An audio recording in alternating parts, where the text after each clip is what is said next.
We are now more than 3,900 suscriptores.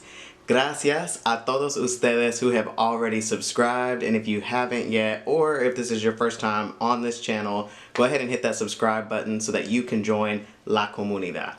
Today, we're going to learn everything you need to know about los colores. So we'll start with the colors themselves, how to describe colors, how to talk about your favorite color, and then how to talk about hair, skin, and eye colors.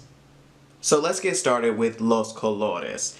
Also, just a quick reminder, when you see this at symbol, it means that the word can either be feminine or masculine. So in other words, these can either end in O if the thing that you're describing is masculine, or in A if the thing you're describing is feminine.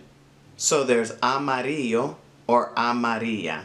Don't forget that ella, the two L's back to back, sounds like the English Y sound. So like the y, yellow. Amarillo. But in some countries, this might actually sound like amarillo. So just keep that in mind. Azul, roja or rojo, verde, rosa or rosado, either one is fine. Similarly, naranja or anaranjado. Again, either one is fine.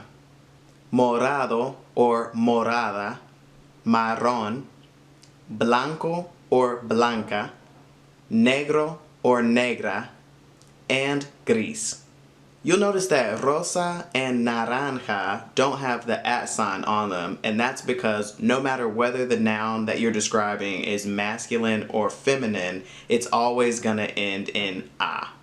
That's because these two words actually come from nouns. So rosa means rose, and naranja means an orange. So when they're used to mean the colors pink and orange, they don't change. So if you're talking about a masculine noun and you don't really want to use rosa or naranja because it's a little confusing, you can use rosado or anaranjado. But either one is fine. To talk about the permanent color that something is, you'll use the verb ser, which is almost always the only way that I talk about color. El carro es azul. Las casas son blancas. You'd only use estar if the color is temporary. So if I was trying to say the bananas are green, meaning they're not yet ripe, then I would say están verdes. They're only going to be green temporarily, and then they'll be yellow when they're ready. Another example is talking about the color of the sky. El cielo es azul. That's a fact about the color of the sky. It's blue. But you can also say el cielo está gris if you were trying to say that the sky is currently gray because of bad weather or whatever. The gray color is temporary and then the sky will turn back to blue. Sometimes just the color ain't enough detail. What if I showed you this picture and asked you to tell me which colors you see? You could just say azul, but it would be more helpful to say that there's light blue and dark blue. Here are some color descriptions you can use. Colorido or colorida, brillante, oscuro, oscura. So this is the word you would use if you wanted to say dark blue. Azul oscuro, claro or clara. So if you wanted to say light blue, it would be azul claro. And last, we've got transparente, which I assume you can guess. To talk about your favorite color in Spanish, you have two options. Favorite in Spanish can either be favorito or favorita, or preferido, preferida. To ask someone else what their favorite color is, you could either say, ¿Cuál es tu color favorito? Or ¿Cuál es tu color preferido? To tell someone what your favorite color is, you can say, Mi color favorito es el verde. Or, mi color preferido es el verde. Notice that I said el verde. When you talk about a color as a noun, it's going to always be masculine. El verde, el negro, el gris, el azul. This is even true with naranja. Mi color preferido es el naranja. You can also use el plus the color to talk about something specific. So if somebody asks me, ¿Te gusta esta camisa? I could say, no, me gusta el rojo. I like the red one. In English, we actually have different words that we use to describe el color del pelo, like brunette, ginger, blonde, and Spanish actually does the exact same thing. So we've got rubio or rubia, castaño or castaña, and pelirrojo or pelirroja. For los colores de la piel, we have blanco or blanca, oliva, moreno or morena. So with this one, I want to give you a really big tip.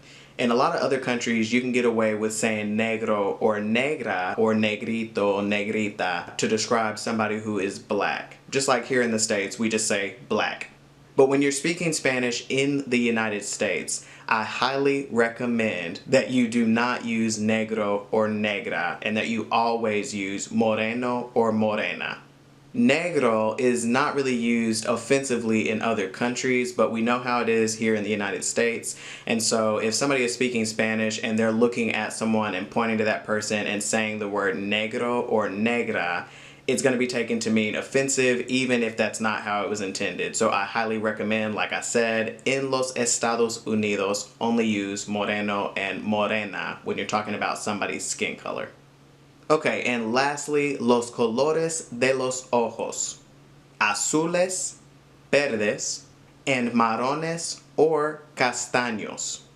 Notice that these are all plural because you've got two eyes.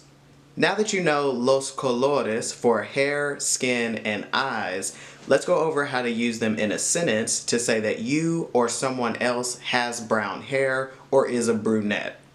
Just like in English, these are going to be two different sentence structures. So to say that you have a specific eye, skin, or hair color, you'll use the verb tener. So in this case, you'll say whoever it is that you're talking about, plus the conjugated verb for tener, plus whatever body part you're talking about, plus el color. So for example, tengo el pelo rubio. Él tiene la piel blanca. Mis hermanas tienen los ojos marrones. You can also say what you are using the following formula. Whoever it is you're talking about, plus conjugated ser, plus their hair or skin color. Nosotros somos morenos. María es pelirroja. Él es blanco. So boom, you now know everything you need to know about los colores en español, including how to talk about the colors, describe colors, talk about your favorite color, and then talk about hair, skin, and eye colors. Don't forget to like and subscribe. Gracias por estar aquí. Hasta la próxima.